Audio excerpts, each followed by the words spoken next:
This is part 4 of the Dowel Maker series. And this one I'm going to switch back to the original dowel maker that I did. And the key thing I'm going to explore is how easy it is to use using a suggestion by a YouTube commenter. And thank you to all people who comment, because it actually really is a gift to me. It adds so much ideas to these processes and ideas that I never would have thought of otherwise. So again, it's a big gift.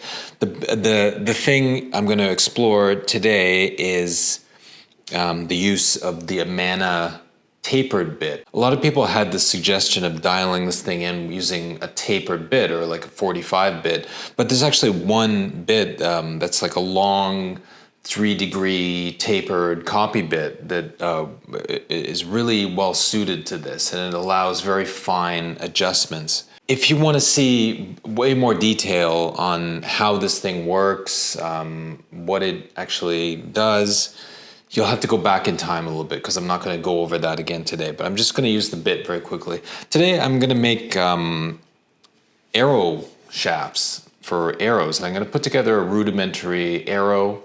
I'm just going to use construction lumber to do it, and I'm just going to shoot some arrows and just quickly bang off that size of dowel. I'm going to do 5/16 and 3/8 dowels. Just a little more theory before we start. I did the math on this bit, and I took what the taper is, what the top is, what the bottom is, what the overall length is, and then I figured out how much travel is in the router lift here. So one turn equals 1/16 of an inch, and did all the divisions and the math and everything. So basically, one full turn ends up being a difference in side-to-side play of 0.005. So that's very fine adjustment once you get down to these individual marks. And then obviously you just adjust it here. So just to recap, and you'll see this if you watch the previous videos, but I used to have to move this plate to adjust the size of the dowel, basically. But now I can just lock the plate down and just move the router bit. Just by this very convenient dial, and I can go back and forth. I can hit the same marks if I need to. So much easier. Again, this was a user suggestion that clued me into this bit, and it's so perfect. So let's go through the process right now. First, I do all the selections of the sizing. I do the front plate in a 3/8 final hole, and I'm going to do the back plate in a 5/8 hole. So the stock size I'm going to be using is just under 1/2 inch.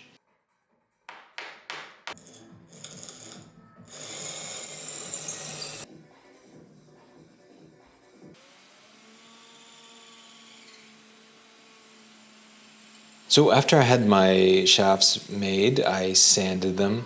And then you're going to think I'm a little bit crazy, but actually the only way to interact with the specific arrowheads and the nocks that I bought was to drill a very fine hole using the CNC in the top of the shaft, and actually created a jig for it. I went back and forth trying to find the dead center of these things, and eventually I did it.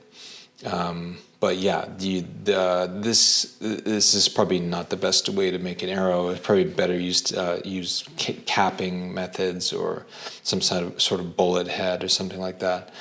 Okay, so let's test them out. I like to keep an archery target in my backyard here. I'm actually going to wear safety glasses because I have no idea. These are made of construction lumber. They could blow apart and ding me. So let's see how they shoot.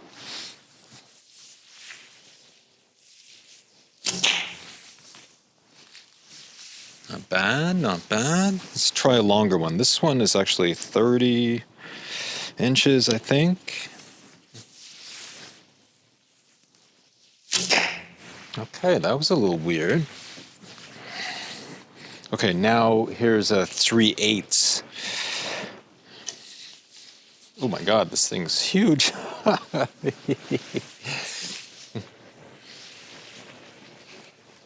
Aye. There we go. $5 arrow. What can you do? I just lost the head on this one. This one's okay. Ooh, almost bowls. So again, visually nothing special here. I would have preferred to have, you know, like a more, I don't know, some sort of hardwood and like some sort of deep, rich thing, cooler arrowhead, and then actual real like long feathers, big turkey feathers, something like that. It would, maybe even a hand carved knock. Actually, it would look more, you know, more like the some sort of medieval style, which would be really cool to have. But these seem to work. Any comments, whether hateful or good, or just an idea to toss around, it's very helpful. I really believe in the value of YouTube, of just sharing ideas, and you get to use the idea. If you have an idea, I get to use the idea, and we all can improve together. I think that's actually really wonderful. It's one of the nicest things that's happened in the modern age, this great advancement through just sharing information, just about small things, you know. Sometimes they can make a big difference. So thank you, and I'll see you next time.